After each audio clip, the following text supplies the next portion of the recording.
नंगे सर बैठ क्या करने आया तुम? बैठो तुम वहां पे। मेरी बात सुन। क्या तुम्हारी बात सुनो? बैठो तुम। क्या बैठे? बैठ जाओ तुम। ये क्या कवाली की महफिल है? कवाली की महफिल है? ऐसे जलील नहीं किया जाता। कवाली की महफिल है? मुफ्ती साहब कवाली है ये? कवाली थी वो, ऐसे जलील नहीं किया जाता है। कवाली थी वो, कवाली थी वो नहीं, कवाली थी वो। कवाली में आप तो रुके हुए थे। बैठ जाओ सब, बैठ जाओ सब। बस भाई इस्लाम करने के लिए बैठा हुआ हूँ। बैठ जाओ, बैठ जाओ। नहीं वो गलत है, जो कुछ हुआ वो गलत है, जो कुछ हुआ वो गलत है, जो कुछ हुआ वो गलत है। नहीं है। हाँ हाँ, क्या यहाँ पे नाच को सुनना चाहता है वो? नाच को सुनेगा वो, नाच को सुनेगा। नाच को सुनाओ, दीनी मजलिस में नाच कराओगे तुम? बैठ।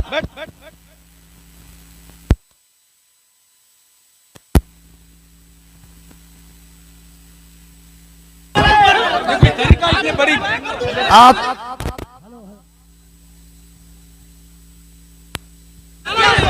हेलो हेलो, जब मुफ्ती साहब को मालूम था कि शब्बीर बरकाती आ रहे हैं तो मुफ्ती साहब को आना ही नहीं चाहिए था, यहाँ आना ही नहीं चाहिए था। सत आपको ऐसे जलील नहीं किया जाता मुफ्ती साहब, ऐसे जलील नहीं किया जाता किसी को।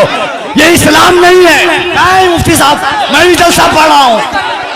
ऐसे जलील एक मेहमान को इस तरह जलील नहीं किया जाता है, ये कोई मुआवजा नहीं है।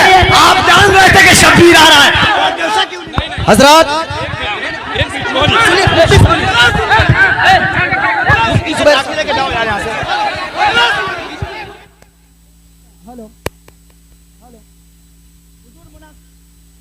हेलो हेलो, अरे बैठिए आप लोग। हेलो हेलो, चलो शांति हो जाइए, शांति हो जाइए, बैठिए बैठिए, शांति रखिए, बस बस बैठिए, आप लोग बैठिए, शांति बनाइए, आप लोग पहले शांति बनाइए। Hello hello hello, mike. आप लोगों के बीच अल्लामा तौसीफ रजा साहब स्टेज पे हैं, कम से कम इस बात का ख्याल रखिए। तौसीफ मिल्लत आ चुके हैं। नारे तकबीर, नारे रिसालत, आमद हुजूर तौसीफ मिल्लत, आमद हुजूर तौसीफ मिल्लत, नबी आला हजरत शहजादे हुजूर रेहाने मिल्लत। हम इससे बरी हैं। कल मत कहना कि मौलाना शहरियार बैठे हुए थे, उनके सामने मुजरा हुआ।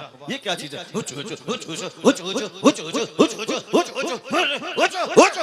क्या है ये? क्या है ये? तुम लोग कल दियोबंदी हो जाओगे, मैं दावे से कहता हूं। और दियोबंदी कल मजाक उड़ाएगा पूर्णिया का। तुम्हें मालूम है कि आसपास में सारे गैर मुकल्लिद हैं, ये सब कल मजाक उड़ाएंगे बरेलवियों के जलसे का।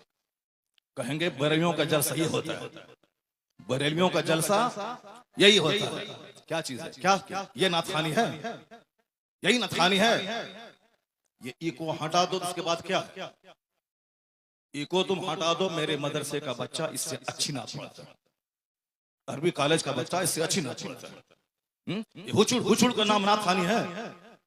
क्या किया तुमने? सुन्नियत को बदनाम किया, बरेलवियत को बदनाम किया, मसलक के आला हजरत को बदनाम किया। इसी का नाम जलसा है, इसी का नाम कॉन्फ्रेंस है, इसी का नाम सीरत का जलसा है। वो तो हम फंस गए मजमे में, हम बैठ गए। मुफ्ती जुबैर साहब भी फंस गए जो मजमे में बैठ गए। हम अपनी बराअत का इजहार करते हैं जो कुछ हुआ। मुफ्ती साहब किबला भी अपनी बराअत का इजहार करते हैं, ताकि कल मत बोलना कि मनाज़िर अहले सुन्नत काज़ी सीमांचल बैठे हुए थे, उनके सामने मुजरा हो रहा था। हम लोग इससे बरी हैं। अगर रास्ता होता निकलने का तो हम निकल गए होते, वो रास्ता नहीं था। भीड़ की वजह से हम कुचल जाते, इसलिए हम नहीं निकले, मुफ्ती साहब भी नहीं निकले। बाकी रात के कितने बज रहे हैं? 2:10। कितने बज रहे हैं? टाइम देखो तुम, रात के 2:10 हो रहे हैं। 2:10 हो रहे हैं। मालूम है क्या हुआ इसमें? पब्लिक का चंदा इसीलिए हो रहा है। बैठ जाओ, अगर बिहार की इज्जत प्यारी है तो बैठ जाओ, अगर पूर्णिया की इज्जत प्यारी है तो बैठ जाओ। ये डांस करने के लिए जलसा होता है, चंदा होता है। बैठ जाओ सब। नाथखानी वो नहीं है जो तुमने सुनी है, नाथखानी वो नहीं जो तुमने सुनी है। भीड़ जुटाने का नाम जलसा है क्या? बैठ जाओ सब। अब अगर नात तुमने सुनी थी, उसको तुमने नात कहा था अपने हिसाब से, तो तकरीर कौन सुनेगा? कुरान की बात कौन सुनेगा? हदीस की बात कौन सुनेगा? इस्लामी तालीमात के बारे में कौन सुनेगा? अगर तुम ना सुने थे, बैठे रहते, तकरीर सुनते, तब होता कि चलो भाई पूर्णिया के लोगों ने नात भी सुनी और तकरीर भी सुनी। अभी वो बैठने जा रहा है तो तुम सब उठ के भाग रहे हो। तुम्हारी वजह से हम लोगों की बेइज्जत और बदनामी होती है। बिहारी एक गाली बन के रह गया। जैसे कारोबार के एतबार से सारे लोग यहाँ से भीड़ लगाते हैं पंजाब दिल्ली में, वो तो अलग बात है। मजहबी तौर पर भी बिहारी एक गाली है। जिसका हम हाथ चूमते हैं, जिसका हम पैर चूमते हैं, वो हमारे जलसों की हरकतों को बयान करते हैं। वहां तकरीर नहीं होता। अभी मैं 4 दिन पहले हैदराबाद में था, वहां मेरी 2 घंटे की तकरीर हुई। एक बंदा नहीं उठा, सारे लोग गौर से तकरीर सुनते रहे। पुलिस वाले खड़े होकर तकरीर सुनते रहे, जबकि वहां कोई परमिशन नहीं था। लेकिन वो सारे लोग गौर से इस्लाम सुनते रहे, इस्लाम सीखते रहे। ये है तकरीर, ये है मुसलमानों का इस्लामी जज्बा। ये क्या है? बस हुचुड़ हुचुड़ सुने और भाग गए। ये कोई तरीका है क्या? ये कोई तरीका है क्या? यही नात हो गई क्या? नहीं, मैं उससे बरी हूं। मैं कतन कभी नहीं पसंद करता हूं इस तरह की नात खाने को। जो कुछ हुआ गलत गलत गलत हुआ। अब अगर जरा भी गैरत मौजूद है तो बैठ करके थोड़ी देर तकरीर सुन लो, कुरान हदीस की बात सुन लो जरा की बात। और जो सारे लोग जोर से बोलें, दरूशी पढ़ें, अल्लाहुम्मा सल्ली अला सय्यदना व मौलाना मुहम्मद मअदनिल जूद वल करम व आलिहि व बारिक व सल्लिम सलातन व सलामन अलैका या रसूल अल्लाह। इस तरह की मजलिसों से जब कुरान पाक की तिलावत होती है, कुरान पाक की तिलावत होनी चाहिए 1 घंटा, ताकि मुसलमानों का सीना हिल जाए, इनकी आंखें आंसू बहाएं। यहाँ कुरान पाक की तालीम के लिए मदरसा कायम होता है। मदरसे के जलसे में कुरान पाक की तालीम पे फोकस दिया जाता है। तो हमारे जलसे भी इस्लामिक इन्वायरमेंट में होते हैं। यहाँ मुस्तफा की हदीस सुनाई जाती है। ये बता दे कि तुम लोग यहाँ क्या सुनने के लिए आए थे? ये नंगे सर क्यों आए थे? क्या करने आए थे? सिर्फ शबीर बरकाती को सुनने आए थे? यहाँ जिसके साहब मर्तबे का ये आलम है कि बड़े बड़े उलमा जिनका हाथ चूमते हैं, उनकी कोई इज्जत नहीं है। और तुम साहब एक दुनियादार आदमी की ना सुन रहे हो? तुम्हें मालूम है तुम्हें क्या सब हो रहा है? तकरीर सुनो, हदीस सुनो और अपने स्टेट और अपने डिस्ट्रिक्ट को बदनाम मत करो। ये जलसा है, कव्वाली की महफिल नहीं है। यहाँ कुरान पाक की तिलावत होती है। आधा घंटा तक कुरान पाक की तिलावत होनी चाहिए। सरकार दो जहां सलाम की हदीस पाक की रिवायत होनी चाहिए। इस्लामी तारीख बयान करनी चाहिए। अब जलसा शुरू हो रहा है, यहाँ से गौर से सुनो। अल्लाह तबारक व तआला हमको और आपको सारे मुसलमानों को जलसे की कद्र करने की तौफीक अता फरमाए। जरा एक बार जोर से बोलो सुभान अल्लाह। हाथ उठा के बोलो ला इलाहा इल्लल्लाह मुहम्मदुर रसूलुल्लाह सल्लल्लाहु अलैहि वसल्लम। कुंतुम खैर उम्मतिन उखरिजत लिन्नास तअमुरून बिल मारूफ व तनहौन अनिल मुनकर। तुम बेहतरीन उम्मत हो, तुम बेहतरीन उम्मत हो जो लोगों की तरफ भेजे गए हो। और तुम्हारी ड्यूटी है नेक राह पे चलना, नेकी का पैगाम देना, और तुम्हारी ड्यूटी है बुराइयों से रोकना। ज़कात, आपके खैरात, आपकी खैरात, आपके सदकात का क्या हमने इस्तेमाल किया? वो इसीलिए है साहब, नाते पाक पढ़ना इसीलिए है ताकि हमें मुस्तफा से मोहब्बत है। वरना सिर्फ नाते पाक पढ़ना ही हमारी गर्ज़ो कायस नहीं है। हमारा मकसद हयात है अल्लाह की इबादत करना। अल्लाह की इबादतों में क़यामत के दिन ये सवाल ही नहीं होगा कि तुमने नात पढ़ी या नहीं पढ़ी। सबसे पहला सवाल होगा, हुजूर फरमाते हैं इन्ना अव्वल मा युहासबु बिहिल अब्द यौमल क़यामति सलात। क़यामत के दिन सबसे पहला सवाल नमाज का होगा। फातिहा अच्छी चीज है मगर नमाज उससे बड़ी चीज है। जलसा जुलूस अच्छा काम है मगर नमाज पढ़ना उससे सबसे बड़ा काम है। मज़ारात की हाजिरी अच्छा काम है मगर उससे बड़ा काम है नमाज पढ़ना। सरकार आला हजरत का जो मसलक है वो मसलक यही है कि हाँ, नफ्ल को नफ्ल का दर्जा दिया जाए, फर्ज को फर्ज का दर्जा दिया जाए, वाजिब को वाजिब का दर्जा दिया जाए। ऐसा नहीं कि नफ्ल को फर्ज बना दिया जाए, ऐसा नहीं कि साहब जो गैर जरूरी है उसको जरूरी का दर्जा दे दिया जाए। मसलक आला हजरत यही है कि फातिहा नफल है, नफल की हैसियत हो, जुलूस नफल है, जुलूस मोहम्मदी की नफल की हैसियत रहे, और मज़ारात की हाजिरी नफल है, उसकी हैसियत नफल ऑप्शनल की होनी चाहिए। सबसे पहला जो फर्ज आजम है वो नमाज है, फर्ज आजम नमाज है। दूसरा सबसे बड़ा फर्ज व रोजा है। एक फर्ज आजम ज़कात है, एक फर्ज हज है।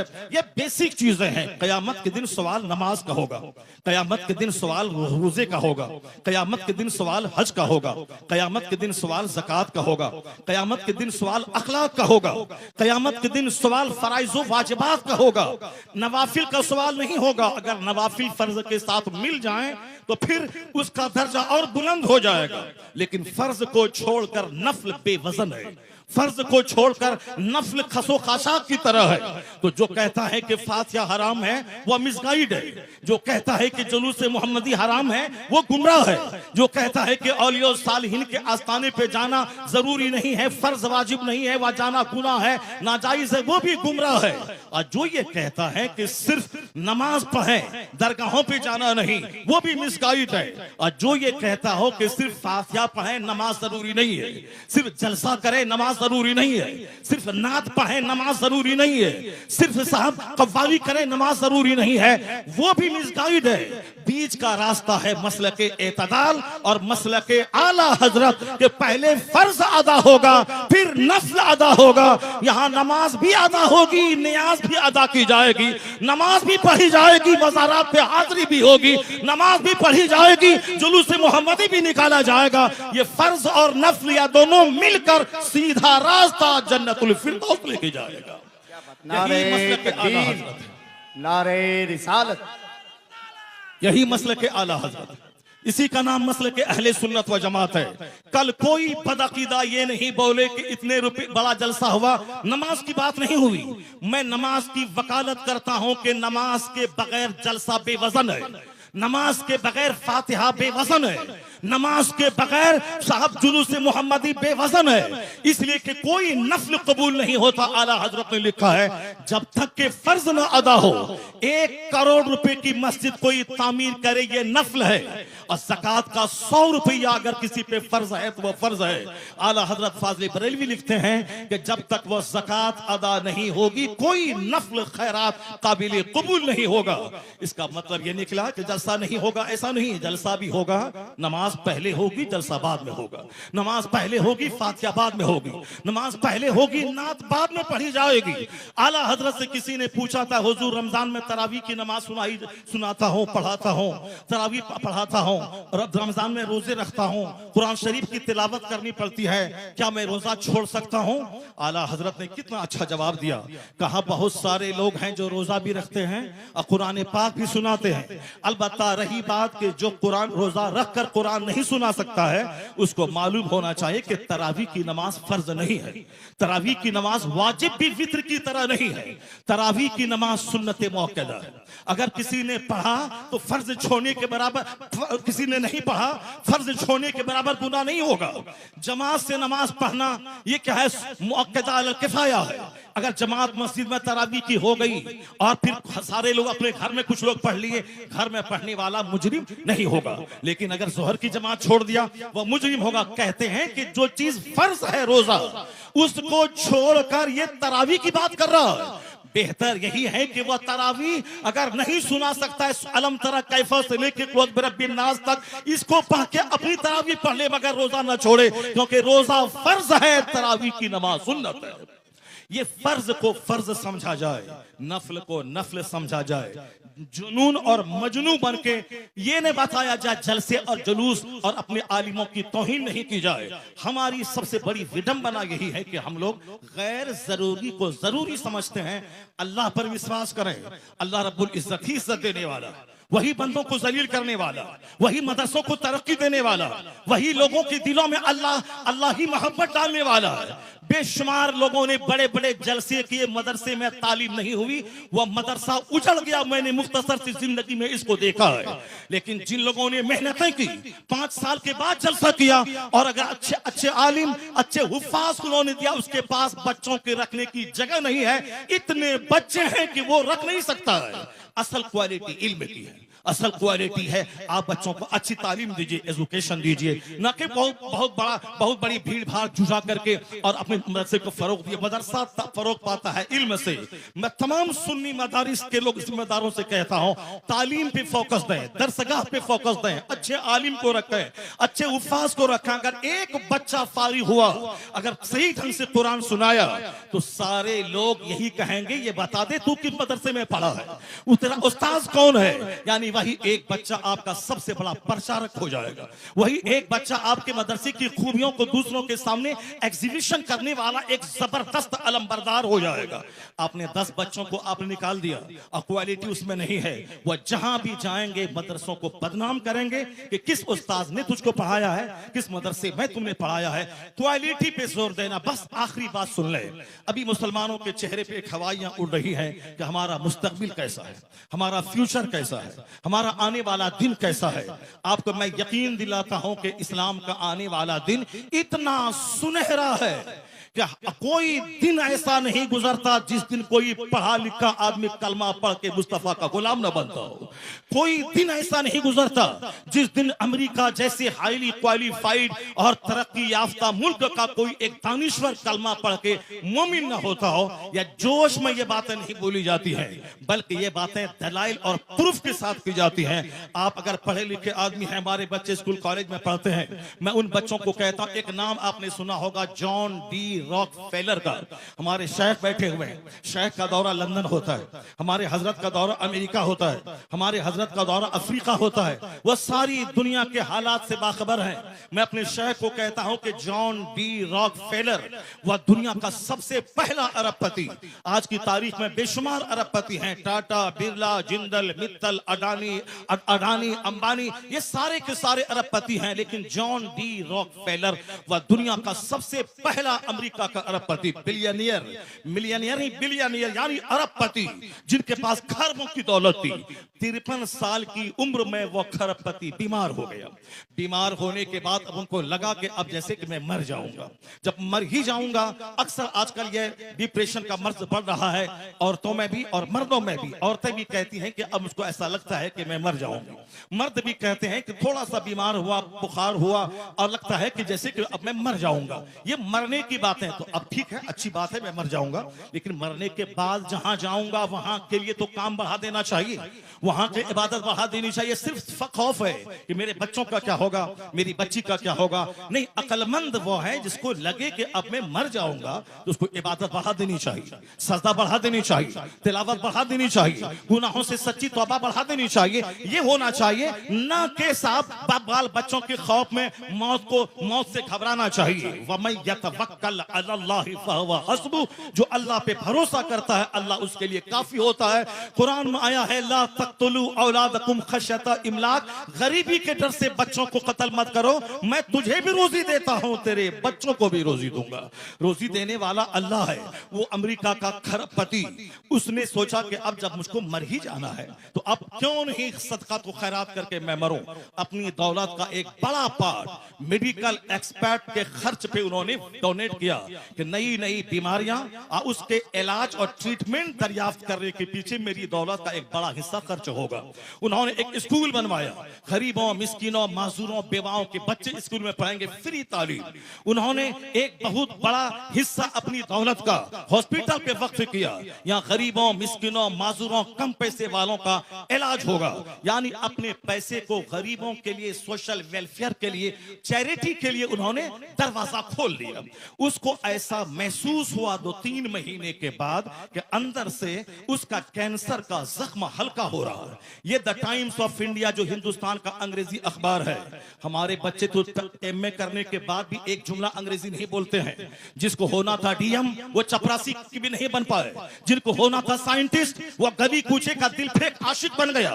अमेरिका का यहूदी 1-1 मिनट का सही इस्तेमाल करके दुनिया को माइक्रोफोन दे, दुनिया को हवाई जहाज दे, और हमारे वो बच्चे जिसके पास थी मेरिट डीएम बनने की, वह सिर्फ मोबाइल चला चला करके वो बच्चे हमारे गली कूचे के दिल फेंक आशिक बन गए, किसी काबिल नहीं रहे। एक बच्चा हिंदुस्तान का अगर आईएएस ऑफिसर बनता है तो 40 करोड़ मुसलमानों का कलेजा ठंडा हो जाता है। वह कमा के अपने बाप को देगा, मगर नाम पूरी मुस्लिम सोसाइटी का होता है। हमारी मेजॉरिटी मेजोरिटी हमारे नौजवानों की मोबाइल चला चला के डीएम तो नहीं बनी, अलबत्ता अपनी जवानी में आग लगा दी, अपनी सोच और फिक्र में आग लगा दी, अपनी अपनी अपनी सेहत को तबाह बर्बाद कर दिया, अपने खानदान की नाक मिट्टी में मिला दी। मोबाइल का इस्तेमाल जरूरतन हो 24 घंटे उसमें घुस के न रहे।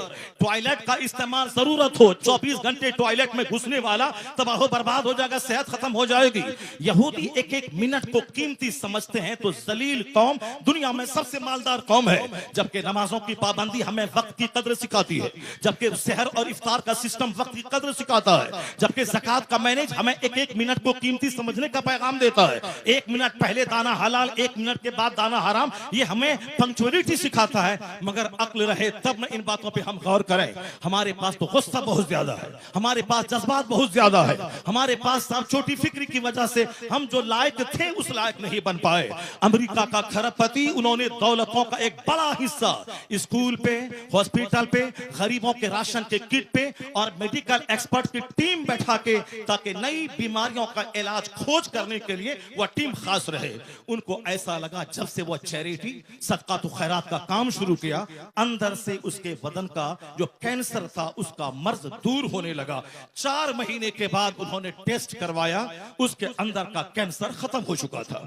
अब वो शख्स दुनिया वालों को बताया कि दुनिया वाला गवाह रहे, दुनिया वाला गवाह रहे कि चैरिटी से बीमारी का इलाज होता है, सदका से बीमारी का इलाज होता है, खैरात से बीमारी का इलाज होता है।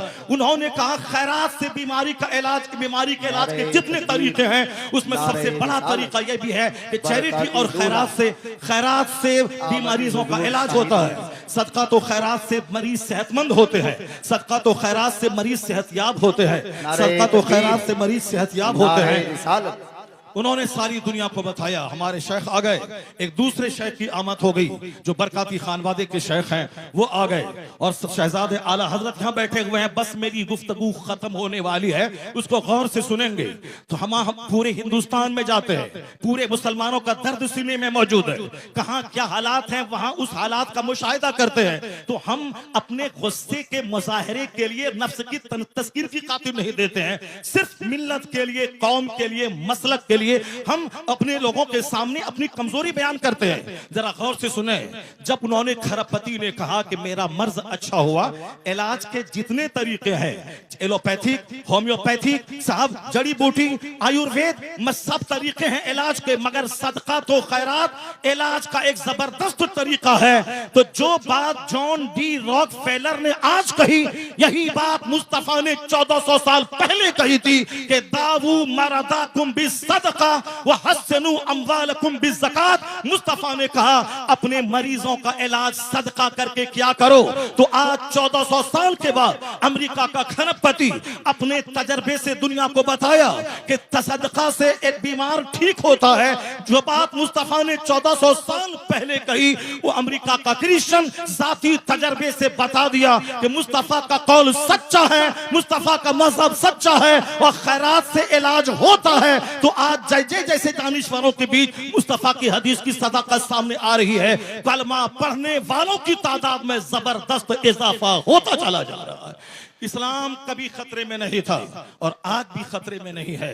जैसे जैसे इल्म बढ़ रहा है, जैसे जैसे रिसर्च बढ़ रही है, जैसे जैसे तहकीक बढ़ रही है, वैसे वैसे मुस्तफा के गुलामों की तादाद में इजाफा होता जा रहा है। इस्लाम के ताल्लुक से आप बेफिक्र हो जाएं, अपनी फिक्र करें कि मेरा मरते वक्त क्या होगा, मेरा कब्र में क्या होगा, मेरा हश्र में क्या होगा, कल अगर मैं मर गया तो मेरा क्या होगा। इस्लाम के बारे में ज्यादा फिक्र करने की जरूरत नहीं है।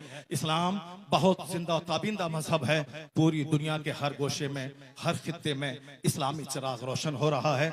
जितने भी लोगों ने इस्लाम का चिराग बुझाना चाहा वो सब बुझ गए, उनकी इज्जतें मिट्टी में मिल गई, उनके आबा अजदाद दुश्मनी की आग में जलकर मिट्टी में मिल गए। इस्लाम मुस्कुरा रहा है, मदरसा मुस्कुरा रहा है, मस्जिदें मुस्कुरा रही है, अजान मुस्कुरा रही है, हमारे मशाइख के चेहरे की दाढ़ियां, उनके सरों की पगड़ियां मुस्कुरा रही हैं। कभी इस्लाम खतरे में नहीं था और आने वाले वक्त में भी जैसे जैसे इल्म का उजाला फैलेगा, मुस्तफा के गुलामों की तादाद में इजाफा होता चला जाएगा। है नूरे खुदा कुफ्र की हरकत पे खंदाजन, फूकों से चिराग बुझाया न जाएगा। अल्लाह तबारक व तआला मदरसा गौसिया सिराजुल उलूम को सलामत रखे, मौलाना कसीमुल हक साहब को सलामत रखे, उनके मदरसे की मोहब्बतें इलाके के सारे मुसलमान के दिलों में अता फरमा दें। यहाँ के सारे मुंतजमीन, अरकान और तमाम पढ़ने वाले बच्चे, सारे असातिज़ा सबों को इखलास के साथ दीनी खिदमत करते रहने की तौफीक अता फरमाए। हमारे शेख को अल्लाह लंबी उम्र अता फरमा दे। अल्लाह ताला इन्हें और पूरी दुनिया में घूम घूम कर मसलक के आला हजरत की धूम मचाते रहने की तौफीक अता फरमाए। आमीन व आखिर दावाना अनिल हम्दुलिल्लाहि रब्बिल आलमीन।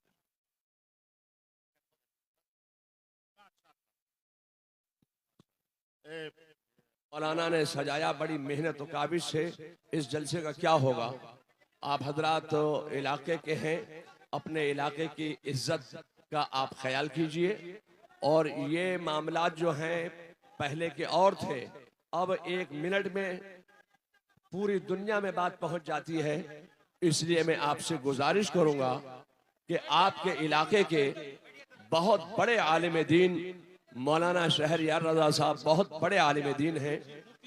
और नात सुनना इबादत, नात लिखना इबादत, नात पढ़ना इबादत।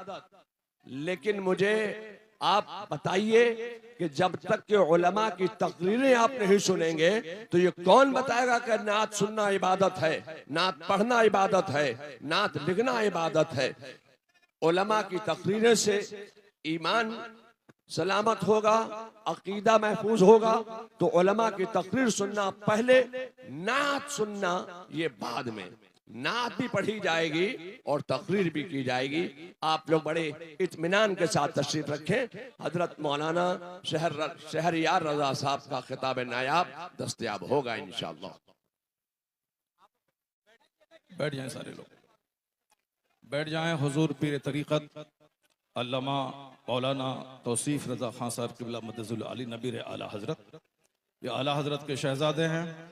इन्होंने यहाँ आने के बाद आपको नसीहत की कि नात खानी भी हो मगर तकरीर सबसे पहले होनी चाहिए। मैंने आपकी इन अदाओं की वजह से मुझको नाराजगी हुई, क्योंकि तकरीर ना सुनने के बाद सारे लोग यकबैक खड़े हो गए।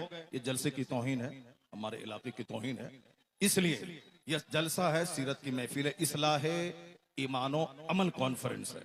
अब जरा थोड़ी देर मेरी गुफ्तगू सुने, उसके बाद दस्तारबंदी का मंजर होगा और हुजूर पीर तरीक़त का खिताब नायाब होगा। अल्लाह तबारक व तआला हमारे इलाके के सारे मुसलमानों को अपने उलमा की कद्र करने की तौफीक अता फरमाए।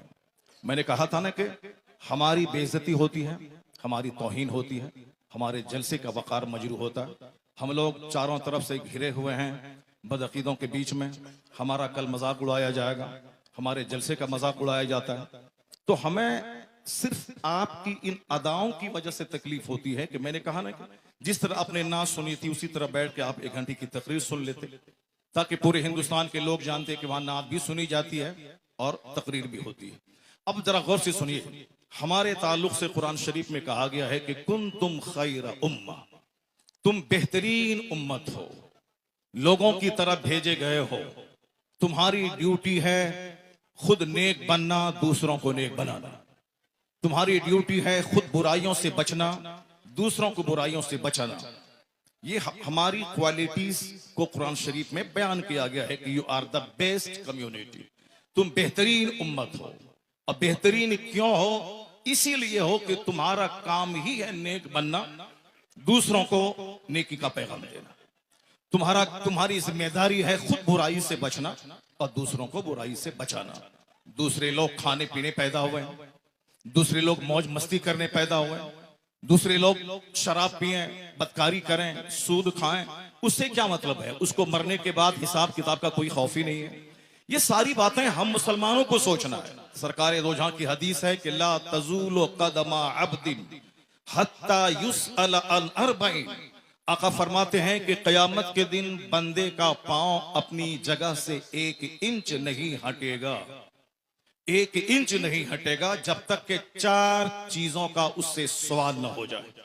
जब तक के 4 चीजों का उससे सवाल न हो जाए। सबसे पहला सवाल होगा अन उमर ही फीमा अफना, यानी अपनी यह कीमती जिंदगी तुमने किस काम में गुजारी। ये तो हर मुसलमान को समझना होगा कि हम अपना बहुमूल्य जीवन सर से लेके पांव तक महासंख्यों रुपए से ज्यादा कीमती पार्ट्स अल्लाह ने दिए।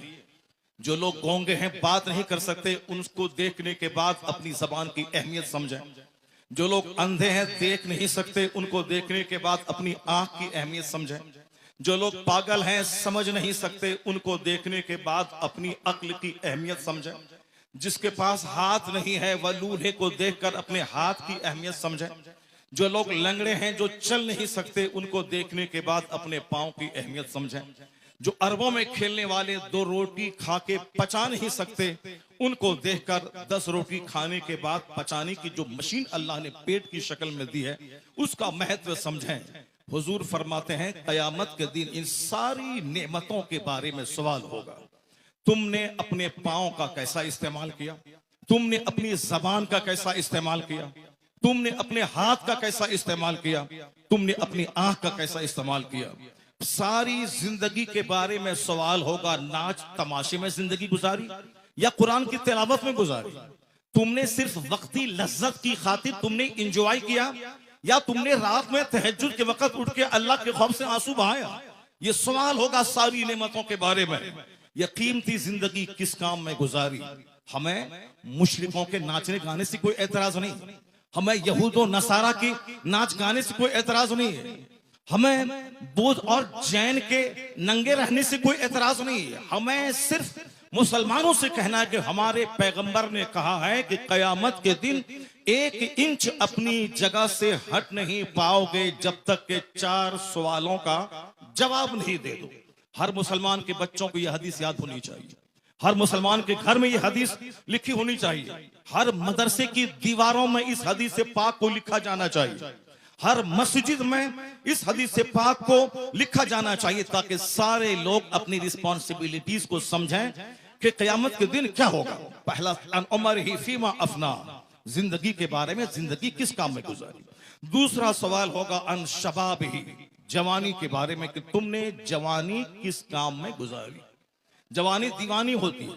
जवानी में लोग कहते हैं कि चलो कुछ भी करो, बुढ़ापे में तो नेक बन ही जाना है, जबकि बुढ़ापे में 90% लोग नेक नहीं बनते, अलबत्ता बीमार बनकर वो अपनी जिंदगी के आखिरी अयाम को भी तबाह बर्बाद करते हैं। हुजूर फरमाते हैं कि तुम जवानी किस काम में गुजारी, इसका सवाल होगा।